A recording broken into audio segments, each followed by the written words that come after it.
Welcome to the Old Time Radio Westerns. I'm your host, Andrew Rhynes, and let's get into this episode. This episode is going to be Western Stories. On today's story, it's going to come from Escape. Original air dates December 17th, 1950. The story is about an Old West and a great showdown on Main Street. Title of this episode is Wild Jack Rat, and I hope you enjoy. Again, thanks for listening. You, finding life rather dull, dreaming again of exotic places, wishing you were somewhere else? We offer you Escape.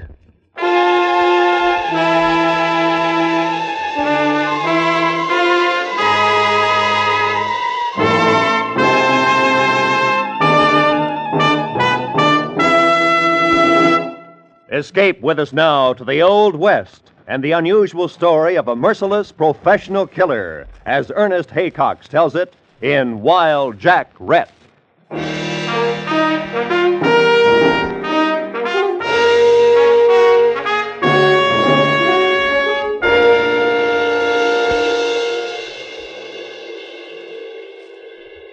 Red Mesa.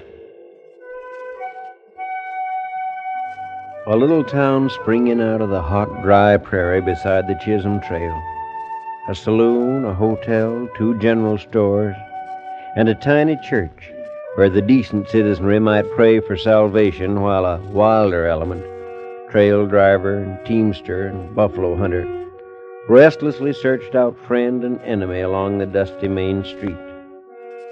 A small hill rose on the western edge of Red Mesa, plagued with a rash of graves, some marked and cared for, others sinking and forgotten. Man that is born of woman hath but a short time to live, and is full of misery.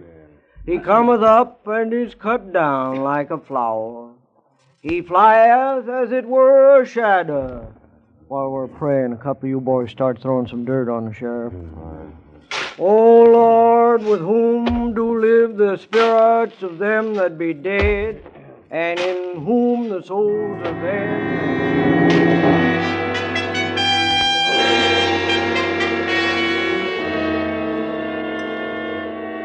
And that same evening, a committee of the leading citizens of Red Mesa gathered together at Mayor Wayne's home to decide upon a new sheriff. All right, gentlemen, sit down and let's get this settled.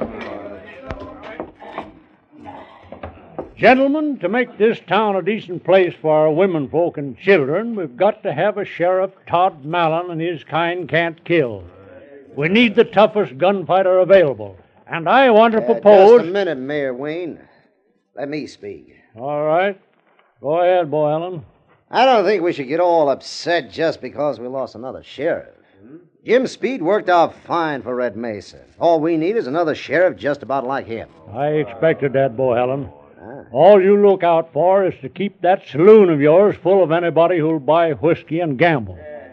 I still propose we reform this town by sending for a man some of you may have heard of, Jack Rhett. Gentlemen, I do want my saloon full. And full of the only men who'll bring any money at all into Red Mesa. Cowpunchers coming up the Chisholm Trail with Texas cattle. Thirsty men on the prod from a long drive. But you give them Jack Rhett instead of a little fun, and this town will go broke. We'll chance that, Bo Allen. We'll chance that. What about Matt Travener? What's he got to say? I've nothing to say, gentlemen. As U.S. Deputy Marshal for the district, my job is strictly outside Red Mesa. You run your town any way you like. I'll handle the surrounding territory. Know anything about Jack Rhett, Travener? Just by reputation. Professional town tamer. And I've heard he's the most cold-blooded killer ever drew a gun. Travener's right. We can't afford a man like that here. Let's put it to a vote, gentlemen. All in favor of sending for Jack Rhett, raise their right hand. 5-1. The matter is settled, gentlemen. Good night. Yeah, good night. Hi, Wayne. You'll wait and see Mary, Travener? If you don't mind, Mayor. Of course. Sit down. She'll be out in a minute. Well, boy, Ellen is pretty mad. But after Jack Rhett is here for a while, at least there'll be less gunfighting. Be less anyway if Todd Mellon were out of the way. He sets a bad example. He's a hard man to catch. Well, you've done all you can, Travener. There's just too much territory around here for Malin and his gang to lose themselves in. He'll have to be taken by a town officer, and I think Rhett is the man to do it, if Malin comes to town again. He'll come, Mayor. The word gets out that Rhett is sheriff here, Malin will have to face him or lose his reputation with his own men. Good evening, Father. Hello, Matt. Good evening. Hello, darling. Well, Matt Travener, aren't you going to kiss me? Oh, of course, sure. Here. Mary. What a shameless wench you are. Oh, Father, you're old-fashioned. After all, we're engaged. Your mother, God rest her soul, didn't behave like that when we were engaged. The war changed things, Father. I know, but not for the better. Well, I'm off to bed. Don't stay up too late now. Good night. Good night, Father. Sir. You look worried, Matt. Do I? Tell me about it. Well, it's just that they're sending for a new sheriff. A legal killer named Rhett. He has quite a reputation, and there'll always be men to challenge it. That means more gunfighting. Is that it? I'm afraid so. It's a bloody way to peace, Mary. I know. Let's not worry about it now. Come on. I'll fix some coffee for us.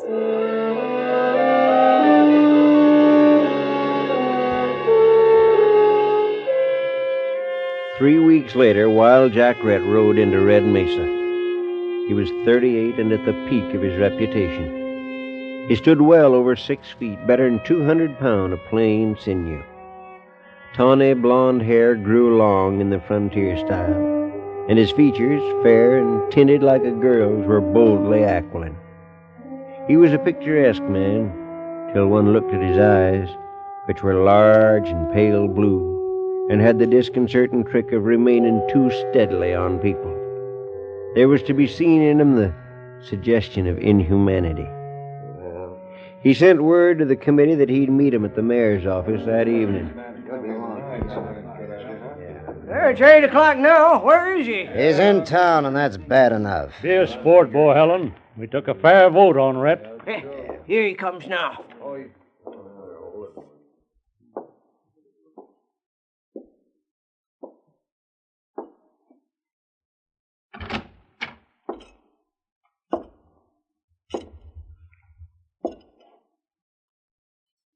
My name is Jack Rhett. I have your offer. I'm Peter Wayne, mayor of Red Mesa. Do you accept it? Depends on what you want. Tell me. Well, Rhett, this is a difficult town. The Chisholm Trail lies just across the river, and we get most of our money from the riders passing through with Texas cattle. Now we want them to have a decent time for their money, but we don't like a lot of gunplay and killing.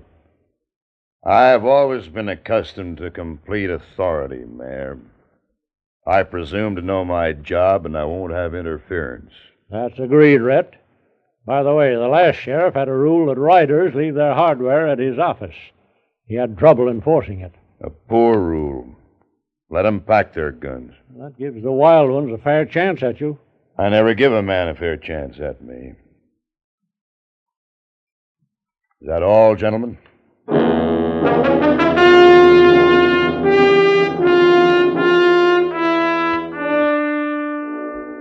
Bohelen's saloon was the usual deadfall, with a huge bar along one side of the room and gaming tables toward the rear. Next morning, Bohelen stood tapping the mahogany of the bar with his fingertips, staring thoughtfully at nothing.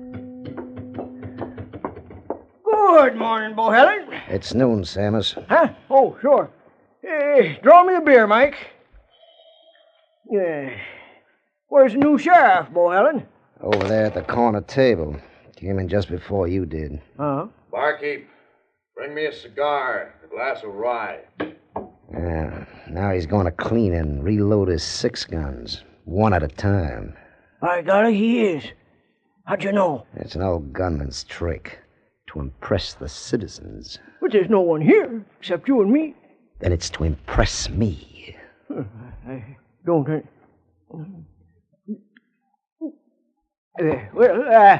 Goodbye, Bohelen. Mike.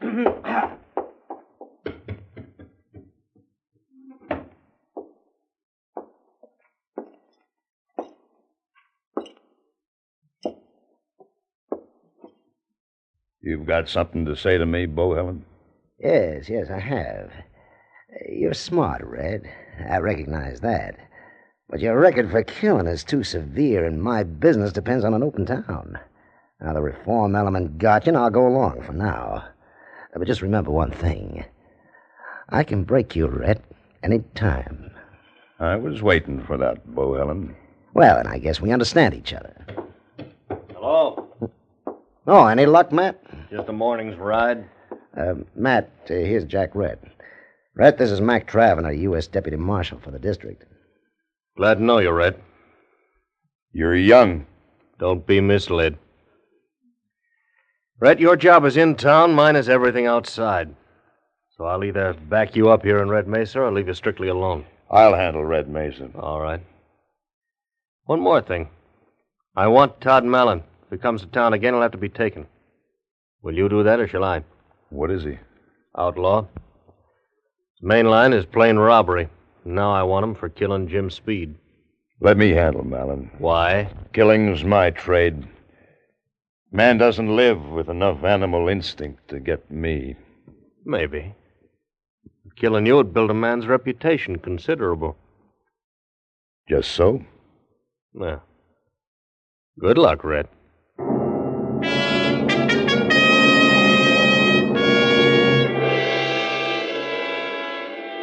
There was peace for a full week in Red Mesa. And then on Saturday night, Matt Travener's prediction came true. Jack Rhett was at his customary post just opposite Bohelen's saloon, in a chair on the porch of the Chinook Hotel, obscured by the shadows and watching the crowd, his cold, pale eyes half concealed by cigar smoke. Trouble found him thus. Evening, Sheriff. Good evening, ma'am. Keeping an eye on the boys, huh? Oh, shoot!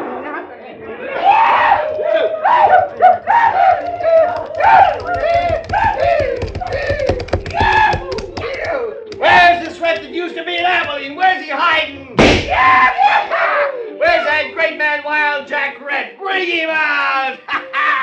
Hello, cowboy. Here's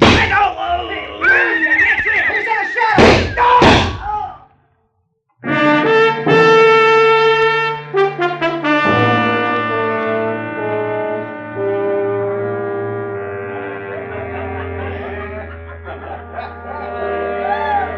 That's a lot of killing for one sheriff. 3 men. I don't like it. Forget it, friend. Have a drink and forget it. You're Bohelen, ain't you? That's right. Come on now, have one on the house. Mike, fix him up. I can pay for my liquor. Yeah, me too. You never gave him a chance. What kind of sheriff you got stands in a shadow and kills 1 man, and then jumps 50 feet from his gun flash and shoots down 2 more? Those boys never had a chance at him. Just drink your drink, cowboy. That was the most merciless killing I ever seen. He's a butcher. I wish I'd gunned him. Up! Rhett. Those kids better be still now. This is my game. They were fools to play it. Never buck a man who's spent his life learning to kill, son. Get out of town. Get out now. Red? What if I draw... Don't try it, son. Don't let your anger destroy you. Drift. Go on. Drift. Blast your town. I can hold my thirst another 200 miles up the trail. Come on, boys. We'll send word back to Texas to go around Red Mesa and let it dry to powder. Yeah, sure will. It won't do, Rhett. It'll do, Bohelen. Barkeep, bring me a glass of rye. On the house.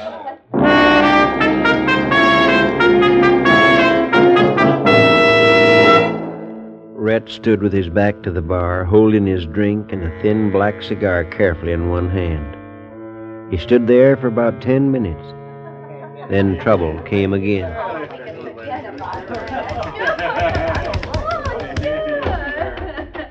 Todd Mallon, he's riding in with 4 men. Close the games. Open up the back doors. Well, Jack Rhett, now let's see you shoot down Todd Mallon and 4 men from the shadows. Good night, Bo Helen.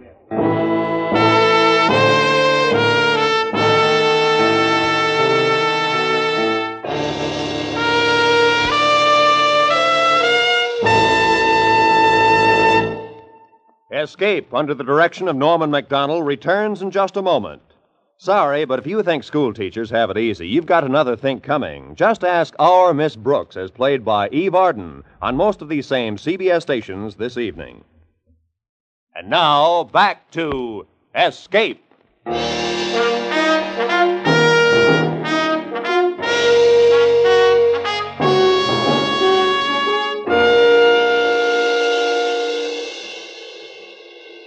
When word came to Bo Helen's saloon that Todd Mallon was riding into Red Mesa with 4 men, Jack Rhett simply walked out, crossed the street to his office, sat down and waited. 20 minutes later, Todd Mallon had arrived and departed. Not a shot fired. Then Jack Rhett went quietly to bed. But early Sunday morning, he was back in his office. Come in. Morning, Rhett. Well, Travener? There's talk, Rhett. I expect that. Now, Rhett, you told me you'd handle Mallon if he came to town. Yes, Travener. Well, they say Mallon rode into town last night with 4 men, rode right up to this office, got down, came inside. That you and he stood here with this desk between you talking. And that a few minutes later, Mallon left and rode out of town. I play the game my own way, Travener. And I don't want interference from anybody. People are saying maybe you and Mallon made a deal of some kind. Well, now, somebody's breaking the Sabbath. Know who it could be, Travener? No, I don't. That's a rifle. Sounds like one of those 7-shot Spencers. And it's old Hack Crow. Who's he? An old trapper. Comes to town every few months, sells his furs, gets drunk, goes a little crazy. Jim Speed always laid him away in jail to sober. Yeah, I'll take a look. You better stop him, Rhett. He's only got 2 shots left. That'll satisfy him. I doubt if he'll reload. And if he notices us and decides to shoot? Then I'll have to kill him. Hey, who's that coming out of Bo Helen's? Ewald Bay, gambler. He's a fool. Now he's getting his horse. You gonna stop him, Rhett? Oh, let him go. Rhett, the town is your territory, and I won't interfere. But why did you refuse a fair shot at Hack Crow? Ewald Bay is dead. Which is the more useful citizen, Travener? Crow or Bay? West is full of gamblers.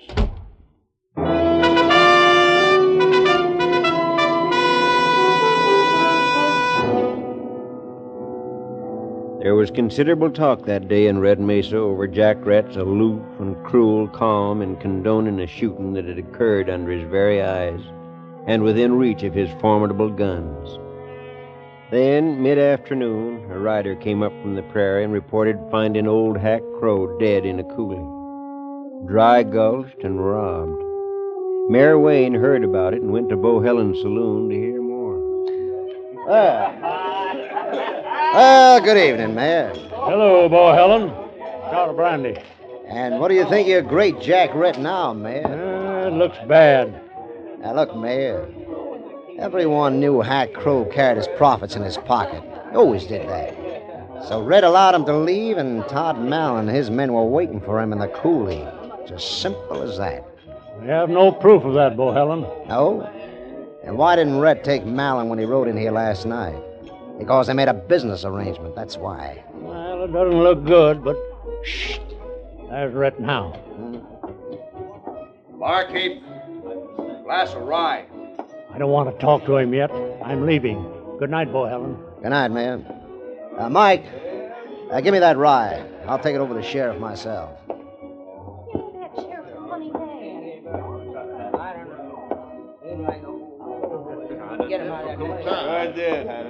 Here's your drink, Sheriff. Mind if I sit down? Game never changes, Bo Helen.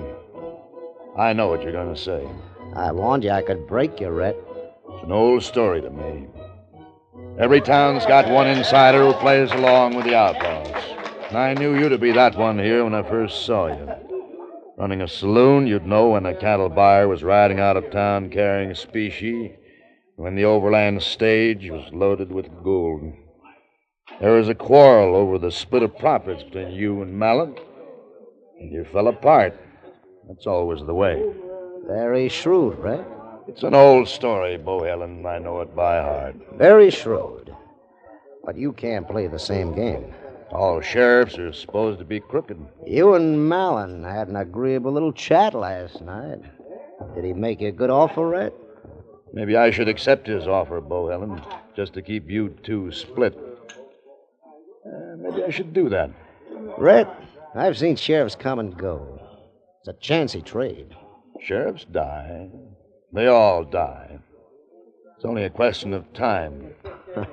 You're a hard one, Jack Rhett. You might make your peace with Mallon. It'd have to be that way, otherwise you'll have little chance of getting rid of me, Bohelen. It may be that way. I wouldn't be surprised. I always expect the worst of men, and am seldom disappointed.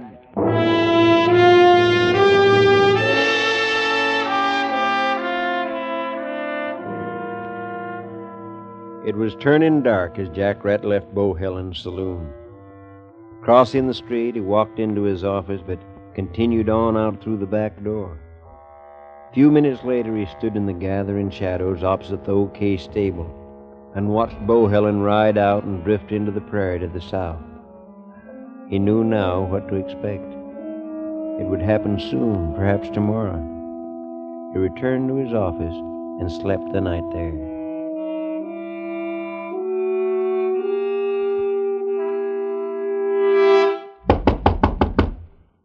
Come in. Well. Morning. Rhett, I want you to meet Mary Wayne. Miss Wayne, very proud. I wanted to know you. To meet him, Mary, not to know him. Rhett lives in a closed world. See that? I have no friends. We're to be married on Thursday, Mr. Rhett. I should like you to be there. I'd be most happy. Thank you. Now, Mary, would you wait outside? I got some business to discuss with the sheriff. Of course, Matt. But don't be long. Goodbye, Mr. Rhett. Bye, Miss Wayne. Rhett, this afternoon I'm leaving to find Todd Mallon. You had your chance, but you let him go. Wait, Traveler. Wait. I've tried patience, Rhett, and I'm a poor hand at it. Traveler, you have a fine girl. If it's not presuming, let me congratulate you, compliment her. Thank you. Was that all? I'll take care of Mallon. Give me a little time. It's my job. Rhett, I want to believe you. No man wearing a star should believe anybody. It's a weakness. Haven't I told you? Blessed if I quite understand you, Rhett. And understand this. Every man has his time. When it comes, he knows it. There's no turning back. Nothing makes any difference then except to stand up to the finish and go out in decent style. And yet you're the man never believes in giving another man a break. Don't try to understand me. You want help with Mallon? I have no faith in help. Coming, Mary. Wait, Traveler. I'll suggest this much. Take one man. Ride due north to where the cattle trail crosses Tempest Creek. Be there tonight. Understand? Rhett, I'd hate to oppose you. If you did, you'd lose. I've been 15 years at this, Traveler, which is 5 years beyond average luck.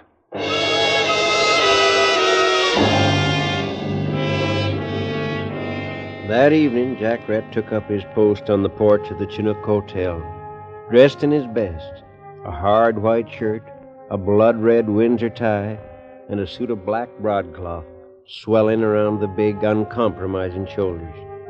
He sat there calm behind the smoke of his cigar, waiting. Full moon tonight, Sheriff. That's right. No offense, mind you.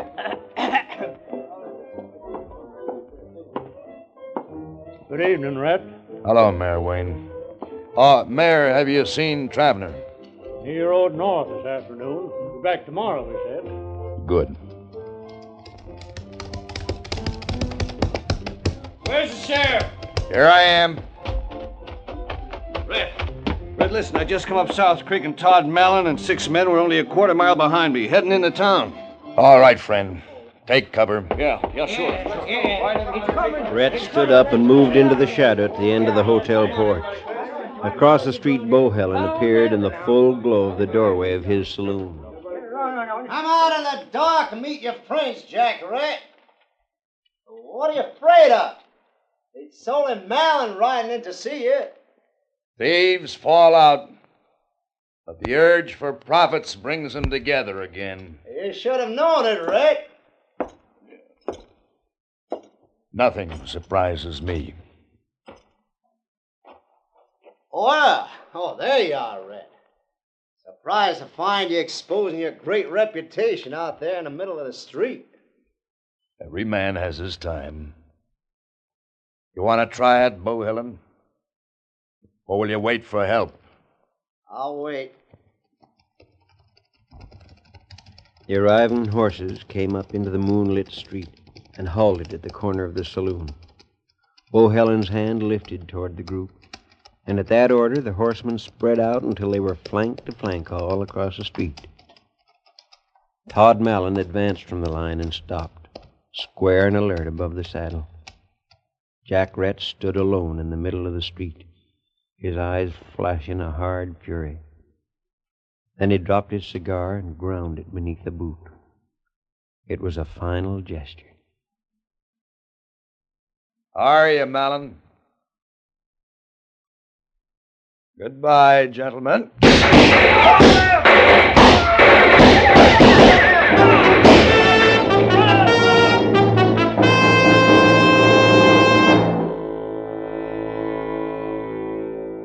Next day, Red Mesa buried some more men out on the hill and talked of Jack Rhett, who was more of a mystery to them now than when living.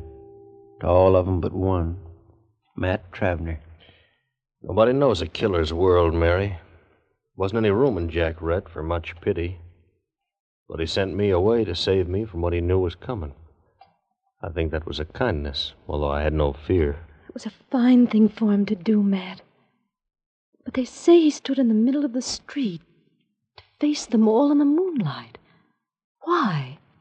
It wasn't his style. As long as he was sure of himself, he never gave anybody an even chance, Mary. But killers live and die by instinct. And somewheres along the evening, he got the warning. After that, it was just a matter of pride. He killed Mallon and Bohelen before he died, standing up and in good style. And that's sort of a greatness, isn't it?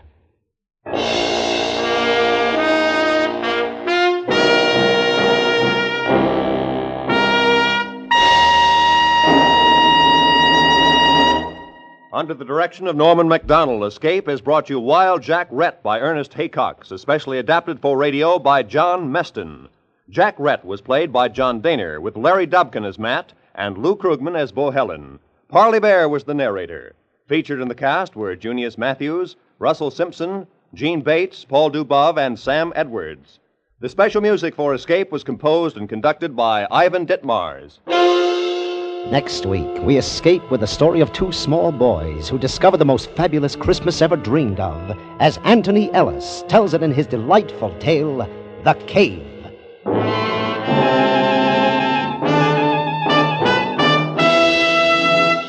Stay tuned now for Make Believe Town, which follows immediately on most of these same CBS stations. Roy Rowan speaking for CBS, the Columbia Broadcasting System.